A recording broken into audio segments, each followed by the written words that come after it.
আসসালামু আলাইকুম রহমতুল্লাহ। প্রিয় মা বোনেরা, আশা করি সবাই অনেক ভালো আছেন। আমি আপনাদের দোয়াতে অনেক ভালো আছি ইনশাআল্লাহ।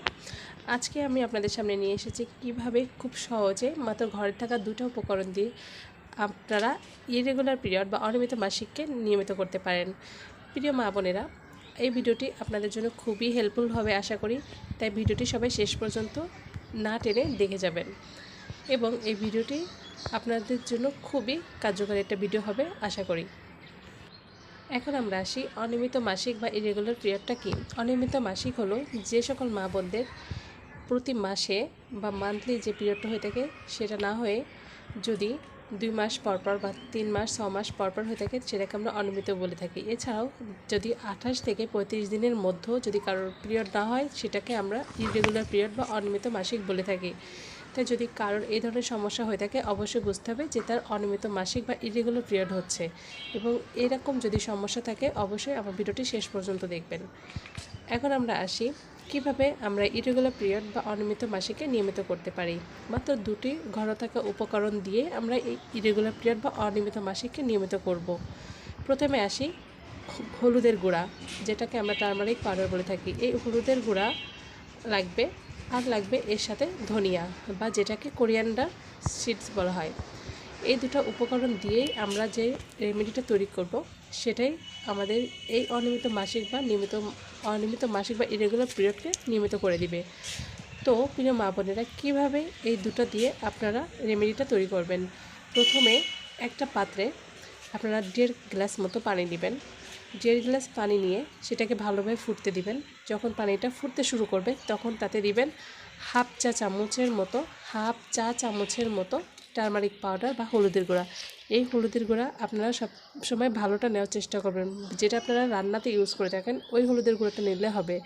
এখানে কিন্তু কাঁচা হলুদ ইউজ করা যাবে না।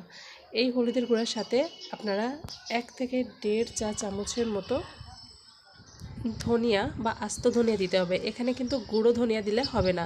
এই ধনিয়া এবং হলুদের পাউডারটা ভালো করে পানিতে মিশিয়ে পানিটাকে আবার ভালোভাবে ফুটতে শুরু করবে। আমি আবারও বলছি, 1.5 গ্লাস পানি নিয়ে সেটাকে ভালোভাবে ফুটতে অবস্থায় তাতে হাফ চা চামচের মতো হলুদের গুঁড়া এবং 1.5 চা চামচের মতো আস্ত ধনিয়া দিয়ে ভালোভাবে পানিটাকে চার মতো ফুটাবেন। এবং যখন 1.5 গ্লাস পানি 1 গ্লাসে পরিণত হবে তখন আপনারা এটাকে নামিয়ে নেবেন। নামিয়ে এটাকে ঠান্ডা করে কুসুম গরম অবস্থায় পান করতে হবে। চা যেমন আপনারা পান করেন সেইভাবে এটাকে পান করতে হবে। এখন আসি, এটা কখন পান করলে আপনারা হেল্পফুল হবে, আপনাদের কাজে দিবে। এটা আপনারা দিনে 2 বার খাবেন, একটা সকালে ঘুম থেকে উঠে এবং রাতে ঘুমাতে যাওয়ার আগে। এই রেমেডিটা এবং এই ড্রিঙ্কসটা যদি আপনারা খেতে পারেন ইনশাআল্লাহ আপনাদের ইরেগুলার পিরিয়ড বা অনিয়মিত মাসিকটা হয়ে যাবে। কারো ক্ষেত্রে দিনেই কিন্তু মাসিকটা চলে আসে, কারো ক্ষেত্রে 1 থেকে 2 দিন সময় লাগতে পারে। তো প্রিয় মা বোনেরা, অবশ্যই আপনারা এই ড্রিঙ্কসটা পান করে দেখেন আপনাদের কাজে দিবে কিনা। প্রিয় মা বোনেরা, অবশ্যই আপনারা এই ড্রিঙ্কসটা পান করবেন।